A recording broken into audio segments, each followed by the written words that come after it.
suite de la discussion générale, la parole est à notre collègue Loïc Hervé pour le groupe Union centriste et pour 4 minutes.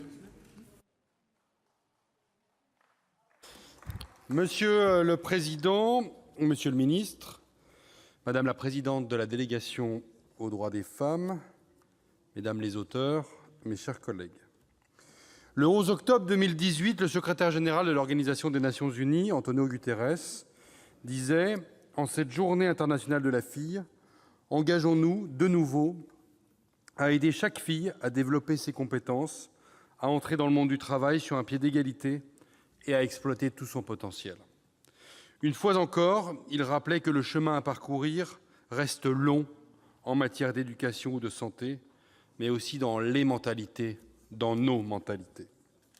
Ces engagements ne sont pas sans rappeler le 6 février, journée internationale de la tolérance zéro à l'égard des mutilations génitales féminines, qui a été instituée également par une résolution de l'Organisation des Nations Unies en 2012.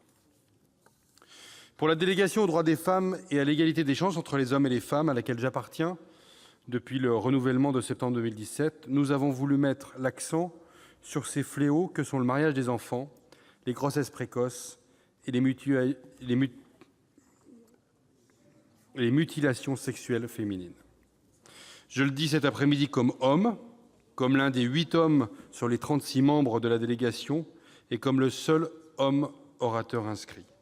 Et d'une certaine manière, je porterai cet après-midi la voix des 40 sénateurs hommes qui sont co-signataires de cette résolution, Monsieur le Ministre. Les chiffres parlent d'eux-mêmes et la gravité de ces pratiques sont, je le déplore, en constante augmentation. Nous les connaissons, mais permettez-moi de vous les rappeler. Ils l'ont été à de nombreuses reprises cet après-midi. Toutes les 7 secondes dans le monde, une jeune fille de moins de 15 ans est mariée. Toutes les 15 secondes, une fillette ou une femme est excisée. Une fille sur 5 donne naissance à son premier enfant avant l'âge de 18 ans. Et 70 000 décès dans le monde sont causés chaque année par des grossesses précoces. Ces réalités ne sont pas sans conséquences pour ces femmes, tant sur le plan psychologique que sur le plan physique.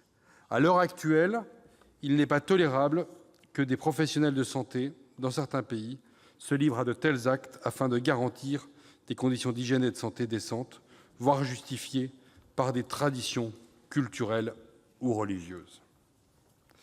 Par ces pratiques se retrouve ici, mes chers collègues, la place que l'on donne à la femme, à l'enfant, et tout simplement à l'humain dans notre société. Je tiens à remercier Madame la Présidente de la délégation, Annick Billon, auteure d'un rapport d'information intitulé « Dénoncer pour y mettre fin le mariage des enfants et les grossesses précoces, un enjeu décisif pour les droits des filles partout dans le monde », et mes collègues Maryvonne Blondin et Marta de Cidrac pour leur rapport d'information « Mutilation sexuelle féminine, une menace toujours présente, une mobilisation à renforcer ». Ces rapports ont inspiré la présente proposition de résolution. La qualité de leur travail et les différentes auditions et tables rondes menées nous permettent aujourd'hui de réaffirmer notre mobilisation face aux fléaux que vivent les femmes ou les jeunes filles. Et j'ai eu l'occasion de me rendre avec vous, mes chers collègues, dans un des déplacements sur le terrain pour me rendre compte vraiment et écouter les témoignages. Rien ne vaut ces témoignages pour les parlementaires que nous sommes.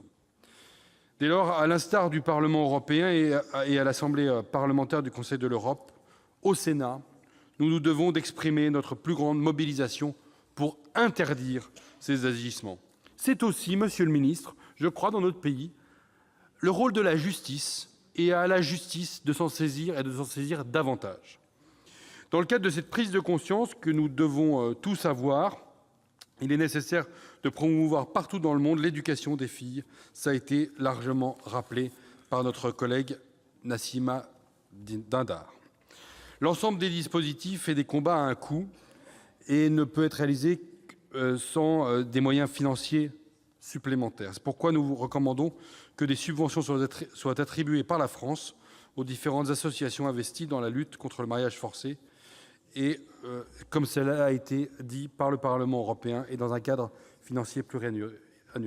Je réitère ma volonté, comme membre de la délégation aux droits des femmes du Sénat, la nécessité d'une prise de conscience que tous nous devons avoir en tête à l'égard de telles pratiques. Et je vous invite, au nom du groupe de l'Union centriste, à voter sans aucune réserve cette proposition de résolution. Je vous remercie. Merci, chers collègues.